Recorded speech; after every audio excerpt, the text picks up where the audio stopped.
Hey, yo, what up? Peace.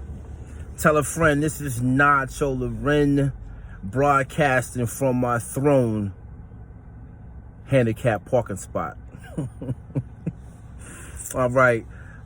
This video, I want to have a heart-to-heart with you.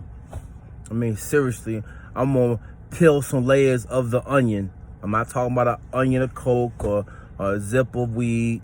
I guess you could use that analogy. Here's a few grams, not 28, but I'm going to give you a few grams of me. All right. And one of my favorite topics is weed. Love weed. You know what I'm saying? I love being around weed, the weed culture. I am 420 to the heart, 420 friendly. But I'm going to tell you a secret. Just keep it to yourself. Keep it to yourself. Never in my life have I ever smoked a blunt. I'm a blunt virgin. Even though since the 90s, probably 90, 91, to current day, I've been around tons, metric tons, affiliated with this whatever, you know what I'm saying, but been around it.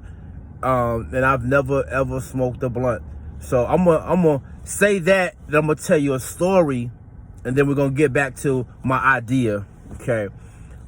Back in 91, just that era right there, you know what I'm saying, when I think the Juice soundtrack, the movie Juice, Cypress Hill, first album, I think their first album came out. You don't understand how it's Killer Man, the UMCs, Blue Cheese, remember that song Blue Cheese? The era right there. And I was in high school. We skipped school, you know what I'm saying? I was just being a rebel. I succumb to peer pressure, like skip school, you know what I'm saying? See, we get some hoes over here and all this shit. You know, dudes were smoking weed, and I was like, man, fuck that. I'm gonna smoke me a blunt. I'm gonna smoke me a joint. Whatever they had, it was a blunt. You know what I'm saying? And you know, what dudes, you know what I'm saying? When they gut the blunt, they drop the guts in what? Chinese container or old pizza box or some shit like that. You know what I'm saying? When niggas is sitting around, dude put a blade to the blunt, drop the, you know what I'm saying, the tobacco in there, sprinkle the weed in the blunt. And this next part traumatized me for the rest of my motherfucking life. Dead ass. I was just sitting there watching. I was like, I'm gonna smoke my first blunt today. Mind you, I'm a young kid, 91. This is shit. That motherfucker, you know what I'm saying, rolled the blunt, put the weed in there. And that motherfucker did this right here. He said, yeah. I was like, yo! It was so much. I think he overdid it. It was so much saliva on it. It threw me for a loop. And he put the flame on it.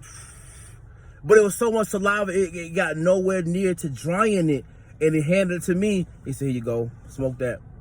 I said, no, thank you.